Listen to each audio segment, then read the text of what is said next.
Has positive psychology lived up to its big promise? Since Martin Seligman delivered his inaugural address as incoming president of the American Psychological Association, announcing a commitment to opening psychological practice to being more than just serving the treatment of mental health problems, but as equally committed to the increase of psychological well-being and optimization. And since then, the field of positive psychology has really gathered significant momentum. Early on in my coaching career, I had the very good fortune to train as a positive psychology coach under the son of one of the field's founding figures. And that person had also themselves, as a PhD candidate, been instrumental in much of the early research. So I got some really good insight. I was very drawn to this new science of happiness and optimal functioning at the time, and I was very keen to include it in this also new career I was embarked upon. So when I ask this type of challenging question, I'm not simply trying to hang out some kind of clickbaity handle. I'm asking it from inside a room that I've inhabited both as an acolyte and as a practitioner for a considerable amount of time. Yet over time, some questions have arisen for me around it. And while it's an undoubted fact that positive psychology has been a really major force for very, very good in all of our society. It's helped shape policy in countries and organisations, and it's given researchers a really rich vocabulary for well-being that just didn't exist before. And along with all the empirically validated tools to apply, which we practitioners have been able to engage with, it's also given very important data to help put psychological well-being and happiness forefront in our conversations about social and organisational cultures, and particularly elevating some of the softer seeming areas such as compassion or happiness and emotional intelligence. And that's all very significant. But these questions still exist for me, and that's why I feel compelled to share them here a little bit and explore them. Now, the first is that I just can't ignore the truth that most of the interventions to me just aren't actually new at all. Gratitude practices, self-compassion, loving kindness, mindfulness, these are all core aspects of ancient Buddhist practice that reach back over 2,500 years. Strength practices to me look a lot like the mid-20th century humanistic psychology's notion of potentials. And the idea of eudaimonia and hedonia, or meaning and positive emotion, have, as their names indicate, been with us since the early Greeks. I believe similar could be said about all the ideas of, say, accomplishment or relationship, or even the business of flow. While positive psychology didn't invent any of them, it certainly measured them and demonstrated their value to human optimal functioning, which is really great. However, while running them through a lab and giving them an acronym and an approved by science stamp is helpful, certainly to modern skeptical minds and most certainly organisational ones, in many cases, to me, it's flattened some rich bodies of human experience and practice into a kind of one-dimensional intervention. Fine enough on one level, albeit possibly a superficial one, as I see it, but first, it's also important not to confuse we studied an old thing with we discovered a new one, and more so that we might have lost some important stuff in the process. Now, secondly, and this is actually an issue that has grown on me over some time as a practitioner, being trained to be science-based meant that I was expected to use a lot of assessments, clinical type assessments at the start of a client relationship and then at the end to, evaluate measurable change. All good. Sounds rigorous, and many coaches, of course, use assessments already.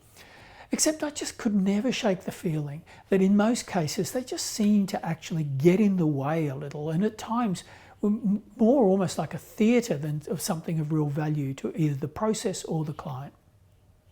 I ended up often realising that simply getting a client to scale, say how happy they were, like, from 0 to 10, how happy are you, was every bit as good.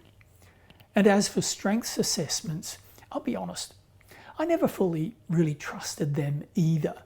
I mean, I liked them in the beginning, but these days trait-based assessments are considered by many to be notoriously unreliable across the board, and strengths inventories, to me, are no real exception. Honestly, I've done several of the big ones, some of them many times, and often seem to end up with different or differing results. And there is a huge industry doubtlessly built around all of them that produces very pretty looking evaluations and results, and all of them costing a pretty penny to boot for both practitioners and clients. And look, I do occasionally use them, usually the sort of cheaper or freer ones, just to help a client gain some language about their values and strengths, but I never take them as a statement of fact about the client.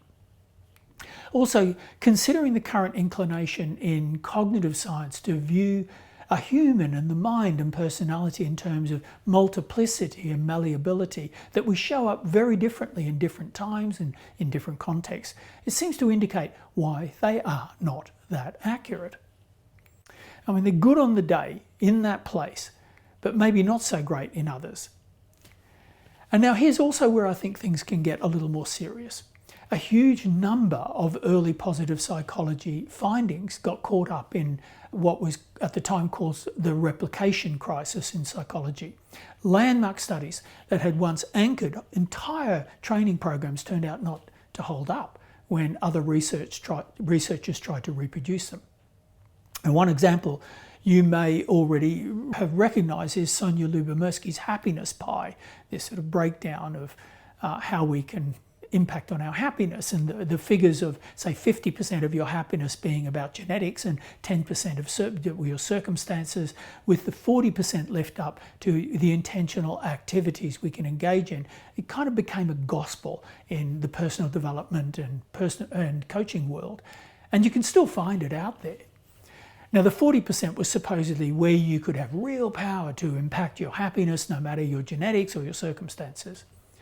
Now, I interviewed or spoke with Sonja in 2016, and even then she was already cautioning against exactly that, treating those numbers as some kind of fixed points you could apply straight across all populations. Even a few years later, researchers Brown and Rohrer published a formal critique showing exactly why. And the numbers were built from between-person data, comparing different people to each other, but got marketed as something that applied within one single person's life and how they could function. A statistical kind of sleight of hand that nobody set out to commit, but that the whole self-help industry ran with nonetheless. So clearly, tools and evidence need to be viewed with some degree of caution. But here's my real question. Seligman, as far as I know, didn't set out to build a science of feeling okay. He was explicit about this. His stated ambition was to expand psychology away from simply treating disease and deficit to encompass our flourishing, the good life. Have we gotten there? I'm not convinced of it myself, and I see a couple of reasons why. Now, the first is I remain unconvinced that it's actually really, all this work even is really touching the real core. All the interventions are well and good, but do they really shift at the level that's needed? I'm reminded of Dan Harris, who in his book about meditation said that it had made him 10% happier. It's often cited in these happiness and positive psychology circles, and he thought that was great. I'm left pondering, what does 10% happier or better actually do out in the world, long term? I suspect in some cases it makes life 90% more tolerable. See, I think most folk, including coaching clients, often do simply want things just not to be quite so painful or difficult, because putting in the real effort to really change is tough. But what that little bit better does is it maintains systems that are not working.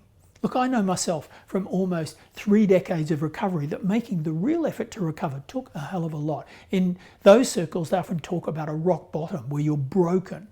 It's so painful, so shitty or life-threatening that you will actually do the work and shut your mouth. I find myself thinking also about how many companies now offer, say, wellness packages and coaching benefits and resilience training, and I'm sure some of which is really about genuine care. But I also think some of it is maybe something else. I mean, maybe partly a kind of performance, look, we've got this great benefit we offer you, and partly pacification. Because if you invest in making everyone feel a little better, the real structural issues, the broken systems, the unsustainable workloads, the things that actually need to change, never become painful enough to force that change. You know, you've bought yourself comfort at the cost of the thing that comfort was papering over in the first place. Now, I want to be careful here because this isn't a blanket case against coaching or feeling better or all companies. Plenty of people genuinely benefit from having a coach. That benefit is real. But I think there's a difference between coaching that helps someone tolerate a wound that actually might need surgery and coaching that actually helps them manage the surgery itself for real long-term freedom. When it's the first of those, when depth work gets replaced by symptom management, dressed up in a kind of language of flourishing, I think it's serving the same false gods positive psychology's more shallow tools might serve. A band-aid, however well designed, is not a substitute for what the wound actually needs. This is, in a strange way, the same conversations I've been actually having about even coach credentialing over recent years. You know, whenever something aimed at real depth gets professionalised and scaled, it tends to get flattened into what's legible and measurable and comfortable for the institutions and the broader community.